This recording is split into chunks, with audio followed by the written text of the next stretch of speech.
Welcome back. We're with Barry M. Farber. Barry Farber, legend on radio, and I'm sure you've heard a lot about. I get more comments. I don't even want to go into it, but I want to tell you a story. A funny story. When I first met Barry 8 years ago, we were walking in the New York City area, and he's taking his pen and writing notes and putting in his pocket. A guy, a maniac with keeping detailed information in files. But so I had talked to him. He says, you know, Barry, I remember something about a puppet or somebody years ago with puppets or King.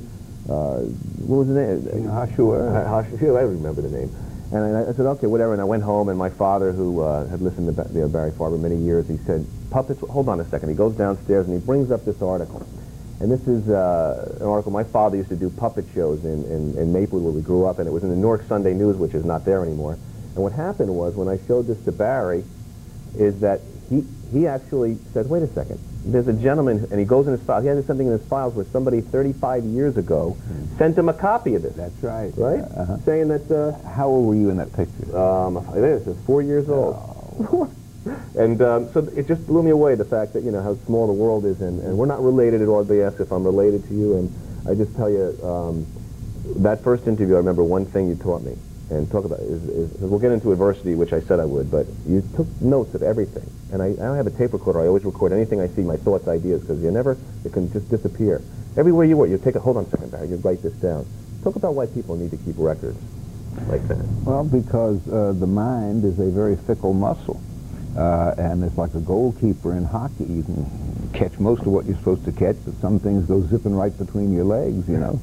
Pays to whoever, you know, I once asked a scientist, what was the greatest invention in the history of the world? And I was expecting the airplane, the incandescent electric light bulb. He staggered me, and of course he's right. The answer is writing. The invention of writing is unquestionably the most important invention in the world.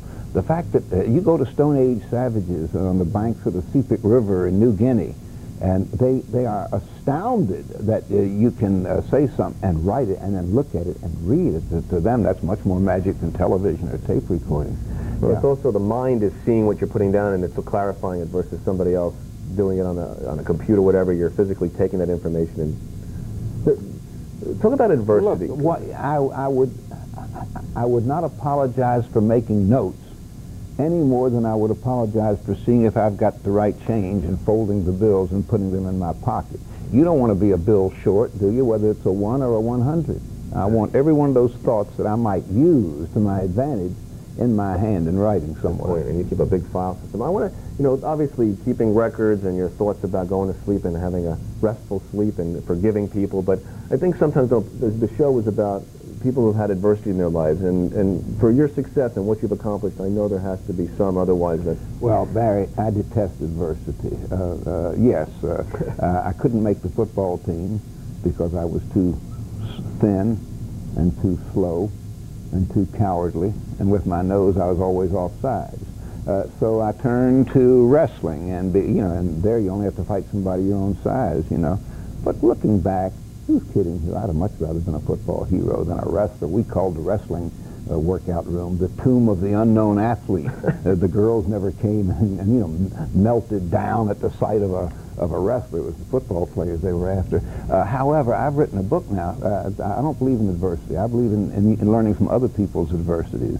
And What's the book title? The book is entitled How Not to Make the Same Mistake Once. I love that title. And that's I wanted to call it How to Conceal Stupidity, because that's really what it is. It teaches you how to feel stupidity is coming on and not commit them.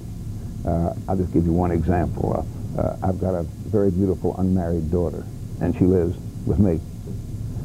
There was a boy who she was dating, and he must have called 100 times, heard my voice, knew who I was, had met me, and would just say, "Is BB there?